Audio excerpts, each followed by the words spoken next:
Welcome to the ADHD Women's Wellbeing Podcast. I'm Kate Moore-Youssef, and I'm a wellbeing and lifestyle coach, EFT practitioner, mum to 4 kids, and passionate about helping more women to understand and accept their amazing ADHD brains.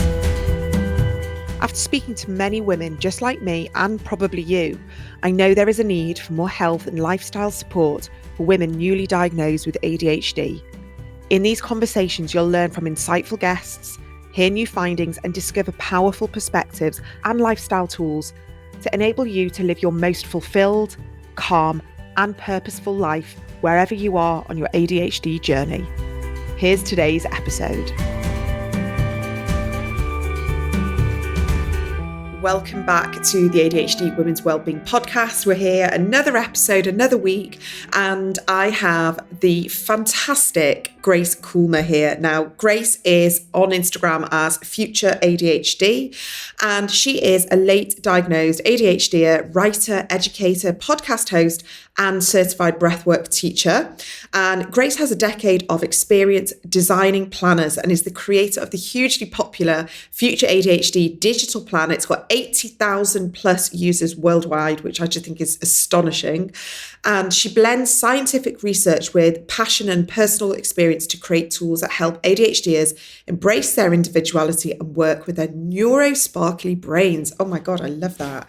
It is a fantastic book, Grace. And I just wanted to say that if anybody is wondering what I'm talking about, it's called The ADHD Focused Friend. It's a planning and productivity workbook. I've got it here in front of me and I can't wait to talk about it. But I just want to say congratulations on all this success and nice to meet you. Yes, thank you so much for having me, Kate. And I've been such a fan of your work for such a long time and a listener of your podcast. So it's surreal to be here, but a pleasure. Well, it's a delight to meet you. And I've had your book for a while now and I've been kind of going through it. And it's really an interesting kind of combination of so many different things. It's got so much help and guidance. It's beautifully illustrated, beautiful pictures and designs, but it's also really full of guidance and help and knowledge and breaking things down. When we're first diagnosed, I know, if you're late diagnosed like me, there's so many parts of our personality and so many behavioral sort of traits that we had no idea was to do with, like, as you say, this neurospicy brain of ours.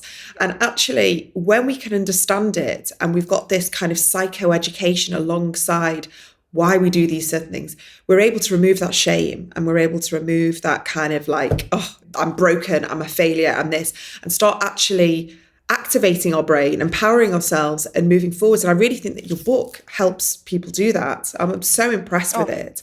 Thank you so much. That means a lot. Yeah, thank you. Yeah, it's really great. And if you're the type of ADHD that just loves colour and interest and reading little things and opening things in different places, I really think you'll love this. But what else it is a planning and productivity workbook.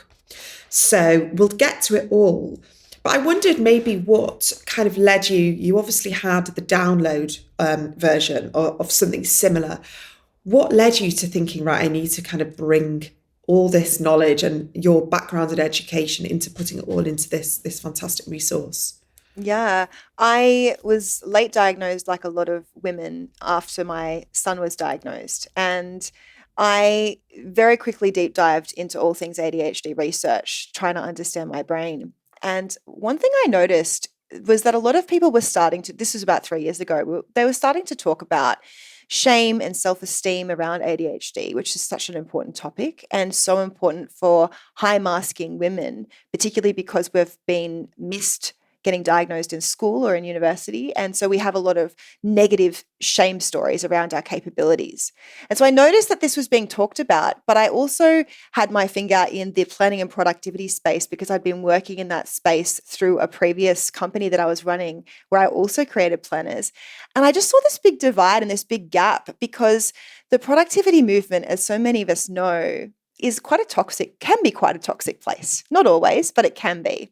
And there are a lot of those messages that we receive from a very young age, whether it's in school from teachers, from our uni tutors or professors, from our parents, from well-meaning people who are trying to teach us how to be organized. And I think what I learned in researching what science was saying about the ADHD brain and our emotional regulation and our nervous systems and how those all play with our productivity is that planning tools and productivity advice doesn't suit us at all as neurodivergent people. It's mostly designed for neurotypicals, by neurotypicals. And when you're trying to fit your brain into that mold, that organizational system that's on a yearly calendar that you have to stick to consistently, no wonder we're all feeling shame around productivity. And I think another thing that's interesting about productivity is that it sounds kind of like, oh, you have to be a planner sort of person to be into productivity, or you have to have the kind of schedule where you need a planner. And I do, like, I have created a planner that supports people, but really it's about what we want to do in our lives, how we want to make progress towards our goals, figuring out what those goals are. And if a planner can help you with that, that's great. But the reason I wrote this book was that I wanted to create a resource that showed the foundation and sort of went deep into the science that supports my planner. The planner is the one that has 80,000 users. It's got a lot of different templates. It's very customizable. And at its core, the scientific basis is that inconsistency is a good thing because that's how the ADHD brain works best. And the planner is actually designed for you to be inconsistent. The whole thing is scaffolded with words and language, and it's got, this friend kind of approach, this friendly tone to help you feel like it expects that you're going to have to take time off, take weeks, months, forget about it. And it expects that. And that means that when you go back to it, you don't have to feel embarrassed or like, I've ruined that planner. I didn't use it. It's now a waste of space. I have to buy a new one. And so when I made the book, I wanted to dive into all of that research and explain that on a foundational level and include some templates from the planner to sort of show you how those things could work. So it's a real first step for people who have been sort of broken in a way, like worn down and beaten down. No one's broken, but worn down by our productivity culture, and who are just desperate for a way that actually makes sense to them, a new way to look at it that links our brains and our bodies and our nervous system and our emotional highs and lows and our intensity and our passion, and says, hey, we don't have to be someone we're not. We can take all of that and we can actually move towards our goals. And here's a whole bunch of research and science and a whole bunch of tools, as you said, to help you find your own way and construct something that makes sense for your brain. So that's the book in a nutshell. Yeah. In a nutshell. Yeah. No, I love that. And I think the way you describe that is that how many people have experienced life before diagnosis is that they've had burnout cycles and they've not understood why, and they've not understood their nervous systems, they've not understood their energy and how it wanes, and how we have like these dopamine sensitive brains where 1 minute we're flying and everything's amazing, we're so excited about a project, and we wake up the next day and it's like, we don't even want to look at it, and we're just not interested, and we just give ourselves these negative connotations of I'm so flaky, why do I never follow through, why do I never stick to my goals? And we see that as flaws and personality kind of dents, that we can't stick to certain things. But when we understand our wiring and we understand our nervous system, and through this book, I think you really explain that very much, that when we navigate all the different parts of ADHD, and sometimes they fluctuate, and sometimes it's more challenging. There's just so many moving parts to our ADHD, especially when we talk about things like energy, RSD, we're talking about burnout, we're talking about sleep. All of a sudden, the productivity and the goals and the big ideas and all these things, it falls by the wayside. So I love that you are acknowledging that this is always moving and shifting and evolving, and the inconsistency has to be part of it. And as a business owner myself, I know that I do chop and change my mind. And I say it a lot, I'm very unemployable, because if I was part of a team and having to deliver things, I would really, really struggle. But because it's my own business and I can make decisions on my feelings, my intuition, my energy, what's going on kind of life-wise, health-wise, I'm able to have that privilege to kind of go, you know what, I'm going to pull back on that. That goal doesn't feel sustainable for me right now, but I feel like I want to be productive in a different area of my business. Do you find that as well? Is that kind of, are you guided by things like that as well in your business? Absolutely. I have joked a lot of times. I work with my husband and we kind of work as equal co-founders, but I joke a lot of the time that he's technically my boss because he should have fired me a long time ago and many times. And he is truly the yin to my yang because he is so good at doing the consistent thing that needs to be done. And so I went away for 3 weeks when I created the digital planner. That was my very first product that took off. And I created it in 3 weeks based on a hyper focus. And you know what that was like? It was, 18 hours of work a day. And he provided the space for me to do that because we had this real vision for what this product could be. And I needed to hyper focus for that length of time. And 3 weeks doesn't sound like a lot, but when you're working 18 hours a day, and you know how the ADHD brain works, Kate, when we hyper focus, our attention is magical and we build on each day the things that we did in the day before. And if we're not interrupted by any other schedule, and you could really make this room for it, this radical room, which really only comes with being an entrepreneur. It's such a privilege. A lot of jobs still aren't recognizing ADHDers and ADHDers' need for hyperfocus and truly uninterrupted time without emails, without meetings, going offline.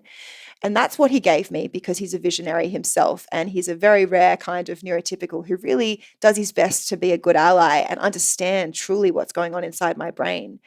And he did that. And then the planner took off and we very quickly got a lot of customers. And I was not interested in sticking around and having to do all of the customer service every single day. I did it for a while because of the dopamine high.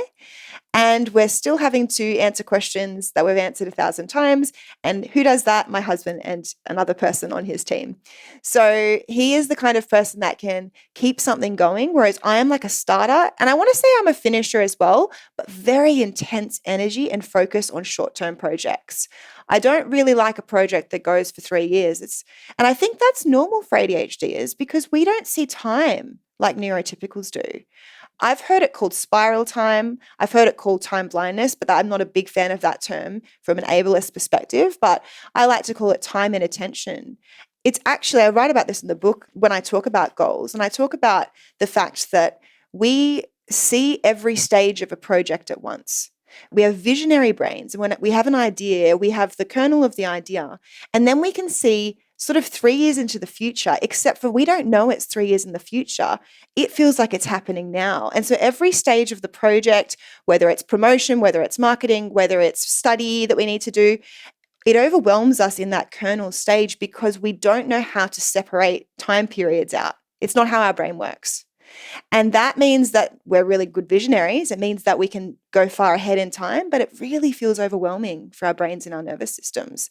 And that is something that I don't think neurotypical productivity ever has understood about our brains and making planners that work for us. I love that. You've just kind of explained something that perhaps I've struggled to explain before, because that's exactly me. If I have an idea, I all of a sudden think about every part of it and I see it all whirring in my head.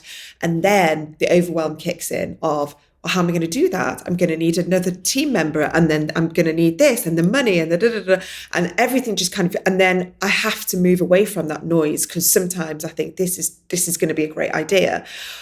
But you can see how quickly we can get overwhelmed. And it really upsets me when we hear about all these amazing neurodivergent people coming up with fantastic ideas, and they can visualize, like you say, they can see far ahead. But then the things like the logistics and the admin and all the consistent day-to-day jobs just kind of get the better of them, and they shut it down because that overwhelm's just too big. And it sounds like you've got an amazing ally in your husband, and we all kind of wish that we have that yin to yang, and sometimes we don't have that, and it can be really hard, and we kind of feel a bit stuck in our business and a bit kind of like, oh, I just need somebody to help me because I can start this and I can do all the dopamine stuff and the hyperfocus, but then the other stuff has to come from it to be able to kind of execute it and get it out there. I'm interested, obviously you're a mum, you've got kids, and you took yourself away for 3 weeks. I'm so kind of inspired by the fact that you had such a vision and you knew that the only way to execute this, in the grand scheme of things, 3 weeks is nothing. Kids, when they're older, they're not going to remember you did that in 3 weeks. But it's a big kind of commitment, isn't it? It's an investment and knowing.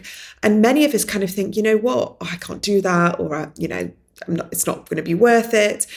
But for you, obviously know how your brain works, so that in that hyper focus of being able to sit there uninterrupted, and my God, what we can achieve when we're not interrupted. You knew that that was an investment that was worth making into what clearly it's been paid off, because you've sold 80,000 copies of your planner. Can you tell me, did you feel fear over that, or did you kind of have complete trust that this was the right decision? It's a funny question, because I think ADHDers and neurodivergence in general, because I actually identify now as ADHD, but I'm fairly sure that this still applies to ADHD. So feel free to corroborate this, Kate. But I feel like in our deepest selves, the sort of very childlike way that we used to operate as kids, we kind of know what we need to do. It's that hyper focus for a lot of us. And we did it as kids, where we would become obsessed with something. Maybe it was minerals or gemstones, or maybe it was Barbie, or maybe it was Lego, or maybe it was Anne of Green Gables.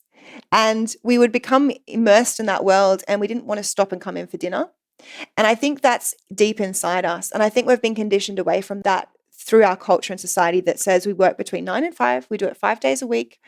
School is very similar to that. It's 9 till 3. And that's no accident that school is crafted that way to indoctrinate us from a very young age. And obviously I'm a big fan of school. I was a teacher, but I also have a lot of criticisms of the way that school can turn children. It's the sausage machine, that classic example.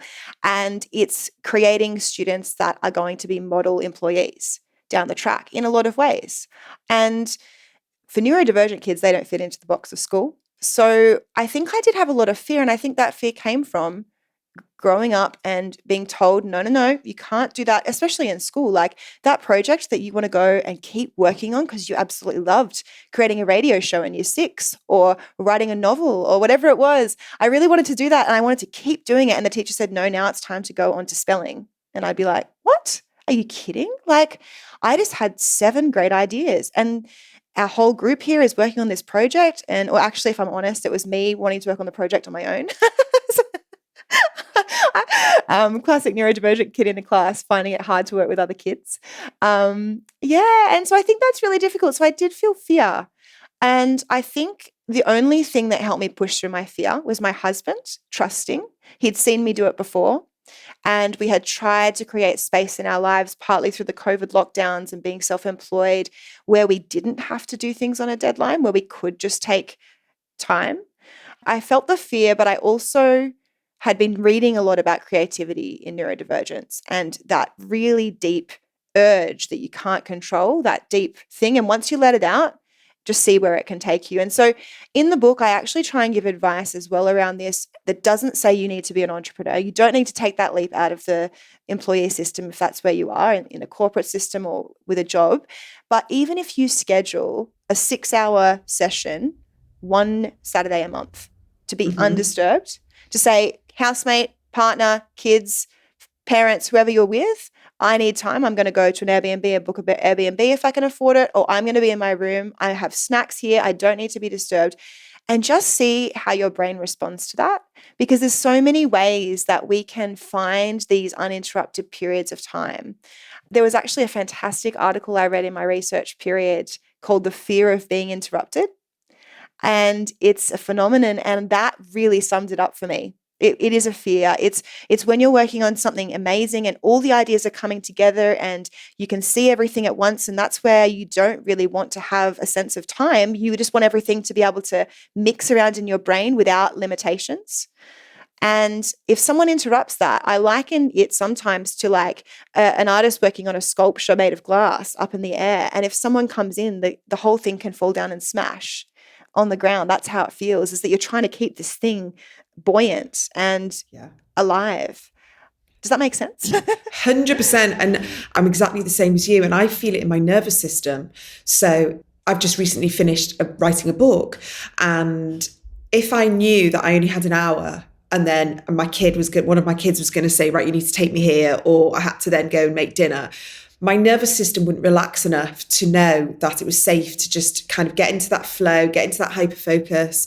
And it didn't work for me. But if I knew that I said to my family, I said, do not interrupt me unless there is like something catastrophic happening in the house. I would literally put a sign on the door saying, please don't interrupt me. I could sit there, I'd put my headphones on, I'd light my candle, my foot massager was on, I had like all my little rituals, my essential oils, and I would just go into this headspace where it almost felt like there was, and it sounds a bit kind of esoteric this, but like this divine kind of like channeling where I could just go in and write. And my nervous system was calm and relaxed enough to know that it was okay to go into that place.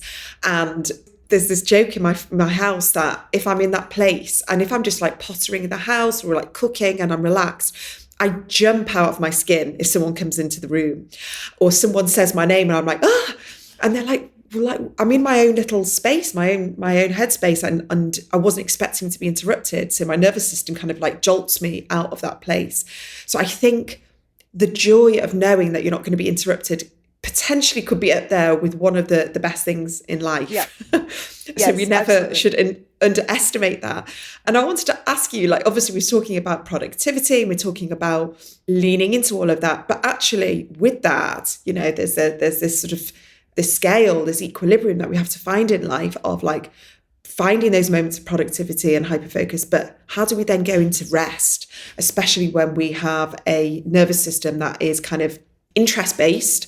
We're always kind of high alert, hypervigilant. Our dopamine levels are kind of like, you know, they're wanting to be stimulated. But actually, sometimes we do need to bring things down a notch, and we need to, we don't find rest that easily, and we have to actively seek rest.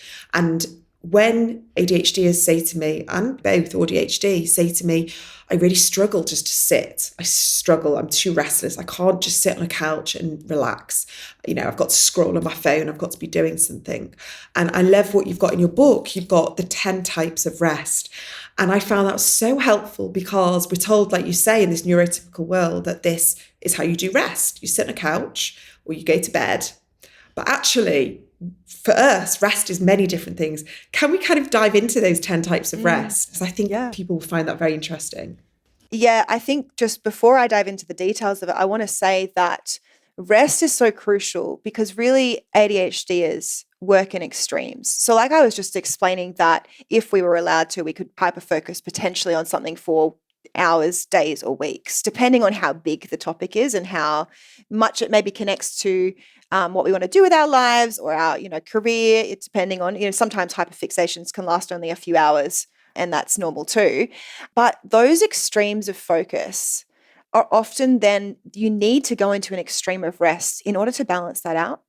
And so with so many things, when we compare ADHD or neurodivergent traits, because I like to also include ADHDers in this, when we look at those traits compared to neurotypicals, whether it's emotional highs and lows, whether it's focus or inattention or needing rest, or intense focus and intense rest, for ADHDers, it's a very steep up and down sort of wave if you were graphing it along a straight line. So that's pretty much our whole personality. Every aspect of our personality has these incredible highs and incredible lows. Same with our moods, same with our energy levels. And that also has to do with the menstrual cycle. If you're someone who menstruates as well, that can also change depending on where you are in your phase of the month. But for neurotypicals, that is just a gentle wavy line. And I think that's really hard to grasp for a lot of neurotypicals, is how you could possibly have these extremes of productivity or hyperfocus or intensity, and then these extremes of needing rest. And the reason it's helped me to understand that is right now, for example, I'm promoting my book. And I was sort of feeling a bit guilty for quite a while leading up to my book launch, because I actually had a really long period of time before my book came out. It was actually over a year when I finished my final manuscript to when it came out. And that's partly because it's a full color book, and full color printed books compared to black and white take a lot longer to produce and distribute. So I had to wait a really long time. And there were periods of time where I was feeling really unmotivated to talk about it. And I felt guilty because I had to do, you know, like, let's talk about the book and blah. And actually it was because I needed to rest, because in that time I had finished writing the book, which was a really intense period of time. And then I needed to rest. And now I'm promoting it again. I can't stop thinking about it. I'm awake at all hours of the night, and I'm Today I was meant to switch off and have time with my family, and I couldn't. And I usually would feel guilty that I can't switch off my phone. And I said to my husband, I tried not to check it, but I had so many ideas zipping through my head. I had this interview later with you, Kate, and that's okay. Because when we're switched on, we're so switched on, and the momentum takes us that we actually do need that extreme rest. And I don't think our society caters to that at all. If you take into account the amount of rest we need, and if we were truly able to go as fast and as intense as our brains want to on a project, it probably evens out to something similar to what neurotypicals can achieve, except for that you can really make progress in an interesting and different way when you work on one thing for 3 weeks straight. But the 10 types of rest. So this is a model that a researcher called Nicola Jane Hobbs kindly allowed me to appropriate in the book. So I need to give credit where it's due. It's a fantastic model. She talks about physical rest, emotional rest, cognitive rest, sensory rest, psychosocial rest, spiritual rest, altruistic rest, ecological rest, playful rest, and creative rest. I really like that. And let's just pull a couple out. We don't need to go through all 10 of them, but maybe more of the more unique ones. Tell us a little bit about the spiritual rest. This may sound odd, and you don't have to identify as spiritual, even religious, to resonate with this, although it could if you do identify that way. But what it says in the book here is protecting your energy flow. So often ADHDers and neurodivergents feel a very strong sense of connection to energy, to flow, to the energy of other humans, to the outgoings and ingoings of that energy. And sometimes that can feel spiritual. And like you said before, Kate, when you're in that hyper-focus mode and you're left alone, it can feel almost divine. And I think, I'm personally not a religious person, but I like to think of that as kind of working perfectly within our neurotype without any guilt or shame. Just like a lion does not get told that it can run and sprint for 1 kilometer or 10 kilometers chasing prey and then it can lie in the sun and relax. It just does it because it's designed to do that, or it's evolved to do that. And we're the same. And I think that we feel that divine feeling when we do what our brains are intuitively designed to do. And so I actually feel rest sometimes when I'm hyper-focusing on a project or researching. It doesn't always have to be. Rest doesn't have to be doing nothing. I think ADHDers get scared because our brains work so fast. We think rest has to stop. Rest has to be nothing. It has to be like when you meditate, your brain has to be empty, and that's not true. And so sometimes spiritual rest can be reading poetry or prayers or meditation or the writing of a philosopher that you really love. It could be having a really intellectual conversation around these bigger existential questions with someone else that's been thinking about them. And that can make our souls feel rested. It doesn't always have to be lying down, as I said. So that's spiritual rest. And also you're talking about being stimulated in a good way and if, reading poetry, whatever, but we know that being understimulated can be just as draining and, just as exhausting as being overstimulated. And if we're sort of lying there and we haven't got anything to do and our brain's whirring and we want to be able to sort of read something or work on a project and we can't and we're sort of sat there, it can be torturous. I mean, absolutely torturous. I was talking to someone before about, we both said how getting our nails done, if you're the type of person that likes to have nice nails, and I actually really like having nails. I can see today I've got yellow nails.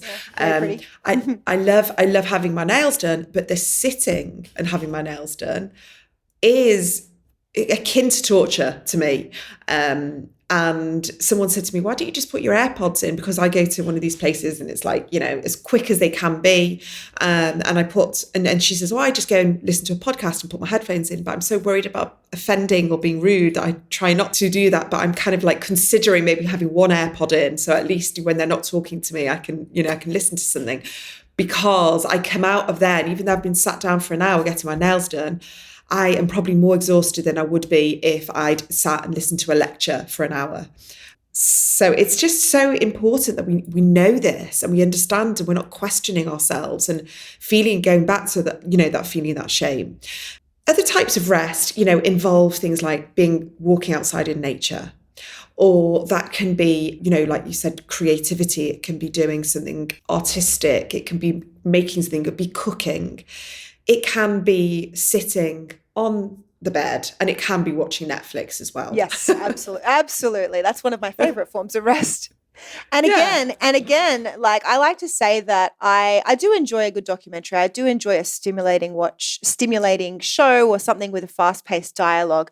But I also love reality TV. I love binge watching trash because it is that perfect level of stimulating without being overstimulating and without being understimulating. And often it's restful because my brain is reading so many books and thinking about so many concepts around my work and around neurodivergence. And I think about neurodivergence a lot, like 6 out of 7 days a week, if not more. And I have a kid that's neurodivergent. And Tara, who I run the ADHD Besties podcast with, is neurodivergent. And I work with her a lot too. So I am thinking about it a lot. And truly, I need to find something that is not that. And is just a rest for my brain, is something inane. And that's really important too, to make sure that you're giving yourself intellectual rest. So cognitive rest, it talks about non-thinking activities like cooking, binging, a trashy TV show. Yeah. Put that one in there to remind myself how important it is. Yeah, I've got one of my kids, well, all of them are neurodivergent, but one of them especially rewatches things all the time. And she just sits and she says that's just the only way, because if she has to sit and watch something new, it takes brain capacity. But for her, just to sit and watch the same film over and over, the same TV series, for her, that's rest. So we, again, it's different for everybody, and we have to find that place of rest, which, like you say, is just that perfect balance between, being slightly stimulated enough to kind of serve that interest-based nervous system that we've got, but also just to help calm and relax us and allow us to switch off. And I'm exactly the same as you, Grace. I think about this all the time. My job is my passion, is my interest, is my hyper focus. And I'm constantly thinking about new things. And I have to actively choose to step away from that, because even though it's my passion and I want to be saving the world with this, but at the same time, I know that I have to have a place where I'm not thinking about it and I can look after myself. And for me, it's always water. So I just run myself a bath, and I have some books by the bath that aren't work-based, and I bring my iPad and I have it, and that's when I watch my trashy TV. And for me, the bath, the salts, the essential oils, that kind of activates that thing in my brain that says, right now it's time to rest. And so I find that really important. Can I ask a little bit about, actually, I really love this, what you described it with when you're talking about RSD, but you gave it this kind of like this terminology of clickbait thoughts, which I found really interesting, because straight away I thought, oh my God, that's exactly what RSD is. That is what happens. Perhaps you can explain a little bit about this concept. I developed this concept because I needed to explain it to my 9-year-old. And this is the teacher coming out of me. But I think that when you're trying to explain things to kids, you're trying to find a really clear example that they understand. And because he's a Gen Zer, giving him an example around the internet worked.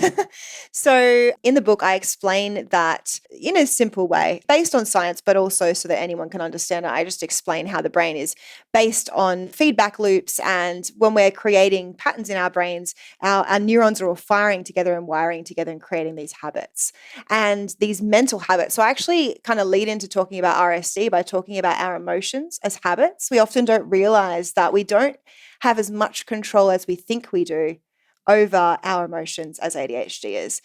We get pulled a lot of the time by these emotional currents and on autopilot. And so explaining how our thought processes work, I use the example of an algorithm like the Google algorithm, where when you put a search topic in, it'll give you a list of things that it thinks you're going to click on. And it always puts the clickbait thought at the very top, because it wants you to click on that. And so the clickbait result is usually very emotional. If it's an emotional topic, it's usually very controversial, and it could be something that probably is unverifiable. And so when we're experiencing things in our life, maybe our friend cancels on us at the last minute, or maybe our boss sends us a text saying, I need to have a meeting with you, our brains will try and give us the thought that it thinks will protect us the most, that clickbait thought, and it's usually the most RSD fueled one, the most unverifiable, the most dramatic, and the most emotionally intense thought.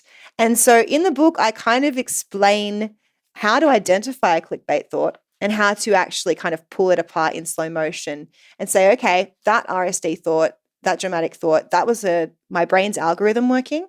And just like on Google, I can choose to scroll past it and go down and find something 5, 6, 7 spots down that might be more suitable to this scenario. So, for example, in the book, the clickbait thought for one scenario, you perform really well in a job interview, but you don't get the job. We've all been there. We thought we did really well. We were expecting that call saying, you've got it. And they say, thanks so much for your time, but we've gone another direction. I don't know about you, Kate, but my first thought is usually they hated me. I'm a terrible human being. Clearly, they exposed me for the fraud that I am. I don't know why I ever thought I should apply for that job, right? And that, if we kind of go for the clickbait thought, we kind of feel weirdly not good, but it's just like yeah, that feels drama. Right. It's like a puzzle piece clicking into place because our brain's an algorithm and our thoughts are patterns. And so it goes, yep, that's the thought that we've had before. That feels right. If you asked your brain to keep on thinking of other thoughts and what other things could be further down the list, you might find, and I'm just reading from the book here, I thought I made a good impression. So that's really disappointing. That could be the second thought. Third thought, maybe someone higher up made the decision. Maybe it wasn't the person that interviewed me for the job. Maybe they hired internally. Maybe they hired someone who was happier with a lower salary. Maybe they hired someone who could work more flexible hours. And that's just that one scenario. But straight away, by the end, you're left feeling a little bit more curious. And if there's one thing I've learned about the ADHD nervous system, number one, it doesn't really age in the sense that things that work for kids work for us. And something I've used a lot in my teaching experience and with my kids is curiosity. So if they can't move through something, I'll usually try and activate their curiosity because that's activating their interest-based nervous system, which is one of the strongest systems in the ADHD body. So by kind of working further down that RSD clickbait list and getting to the point where we say, maybe they hired someone who could work more flexible hours or had a lower salary, we start thinking, I wonder if I could work more flexible hours. I wonder if in the next job interview, if I mentioned that, whether that might make me a better candidate. And so then we feel a bit more empowered instead of focusing on that, I'm the worst, no one likes me, I'm going to never get a job kind of energy. Yeah, I think I love this analogy and I love everything that you've just explained. And you can really see how this educator side of you comes out because we need analogies. We need to be able to understand it because when we understand our behavior, then we can choose different thoughts and we can choose, to think exactly what you said with these different perspectives, which feel more compassionate, they feel more gentle. And it's kind of like having that wiser person speak to us and say to us, well, have you thought about this? And obviously, because our sort of propensity to catastrophize and this all or nothing thinking that many of us do have, we go straight for that very negative bias, but actually there's always other options and there's always other reasons. And to have these other reasons to, presented to us always kind of calms everything down. So I think straight away when you said about the clickbait, I was like, it's kind of like the Daily Mail of our brain, straight away. The Daily Mail just loves to just dramatize and make everything dreadful. And you'll, forever read the worst things in the world in the Daily Mail.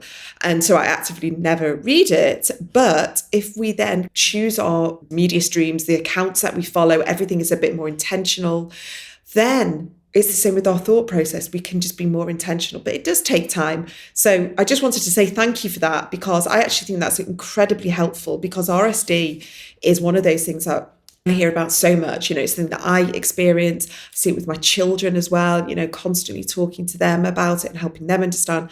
And also, a lot of my clients and my community say it's so hard because, whether it's relationships, it's career, it's friendships, it doesn't matter how old we are, we're navigating this. So it's a great part of your book. So thank you. No, you're welcome. And I want to just quickly add, because I can't talk about these top-down approaches, when we're talking, as you know, Kate, you're a coach as well and an NLP practitioner, I think I read on your website. And I know that you're so invested in the nervous system as well, and you'll agree with this, that when we talk about things like, here's a thought process or a thought experiment that might help you, these work in tandem with our nervous system. And that's why I've written the book in the way that I have, where I've talked about emotional dysregulation in one chapter, which is color-coded in red, and I've talked about the nervous system in the yellow chapter, and then talked about productivity in the green chapter, because they all tie together. And if you're trying to do a thought process, sort of like a more of a cognitive behavioral therapy style thing, or a dialectical behavior style thinking exercise, where there's two things that can be true, if you're dysregulated in your nervous system, if there are bottom-up, we call them bottom-up processes that are dysregulating us or stimuli, then that's not going to work. So if you're overtired, if the lights are too bright, if you're uncomfortable, if your clothes are too tight, if you haven't eaten, those interoceptive hormones, all of those things going on inside our bodies also affect, obviously, what's going on in our brains. And so we have that top-down approach of trying to come with our thoughts and use our thoughts to affect our bodies, and then also using our bodies to affect our thoughts. And so using those two things together is so important in understanding how ADHDers can be more productive, but also rest and work in those natural cycles that we've got. Because it's not all about being productive at all. And I think we need to start to think about more holistically, how am I functioning as a human, rather than how much work am I squeezing out of myself, you know? Yeah, for sure. I mean, I think we've talked so much about all the different parts of your book, and where I'm looking through it, so much of it can be opened up and we can just look at something and just gain, just a bit of help on one page and think, you know what, I'm going to take that in today and I'm just going to think about that. And if we are a parent with children, with, neurodivergent children, this book is going to be very helpful, because we need to hold space for them. We're navigating late diagnoses ourselves, but also seeing our kids through the eyes of what help could we have had back in the day, if they're going through school and difficulties and friendships, and also wanting to really fulfill their potential academically as well. There's so many people that unfortunately didn't get that support academically. And there's a lot of advice and guidance in this book that as parents, we can utilize. We don't have to be coaches. We don't have to have all the training. We can take stuff from this book and help use these analogies and these pictures and the colour and everything. And just, I'm going to have this in my kitchen actually, and I'm going to keep it out. And so I've got something to hand. So when I've got a daughter at the moment who is starting GCSEs, and this is the third time now I've started this process. And I think I still talk about how much I hate GCSEs. Maybe I need to be less negative about it. But it is very debilitating for neurodivergent brains to have to kind of like sprinkle their energy and their focus across 8 or 9 different subjects. And probably 3/4 of them they're not interested in. But they're still having to go through the process, and they've got to get these GCSEs. So I'm going to keep this out and hopefully try and help her a little bit when things get a bit tough.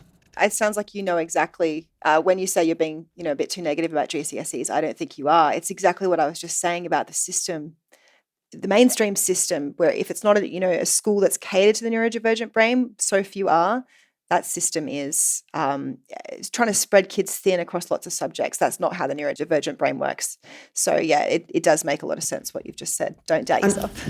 Yeah, no, and it's actually, as a parent, even forget all the stuff that I know, it's just really hard to see a child gets these sort of negative self-beliefs and their self-esteem is sort of dampened because there's certain subjects that she's being forced to carry on with, and it's just not her wiring. It's just not something that she's interested in. She doesn't have the focus or the interest for it, but then she's incredibly fascinated by 3 or 4 other different subjects.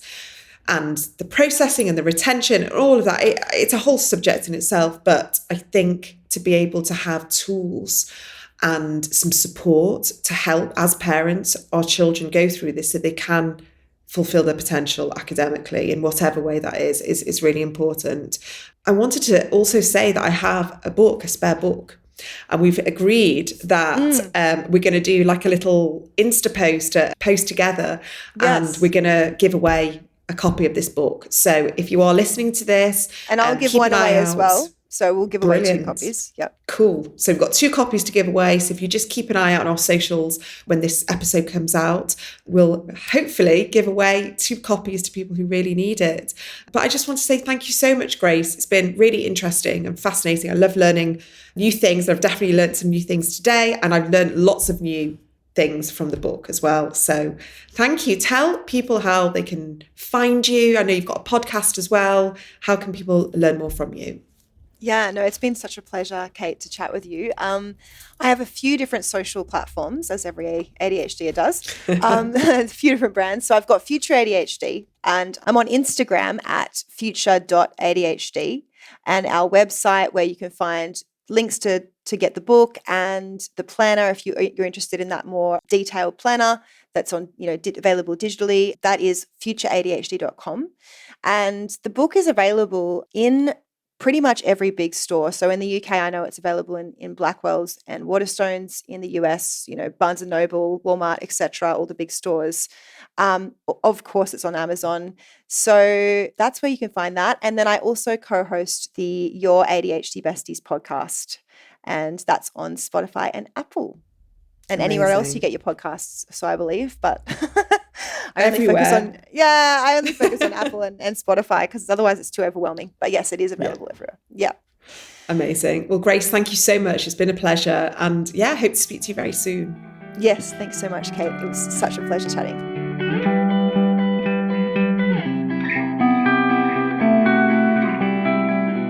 I really hope you enjoyed this week's episode. If you did and it resonated with you, I would absolutely love it if you could share on your platforms, or maybe leave a review and a rating wherever you listen to your podcasts. And please do check out my website, ADHDwomenswellbeing.co.uk, for lots of free resources and paid for workshops. I'm uploading new things all the time, and I would absolutely love to see you there. Take care, and see you for the next episode.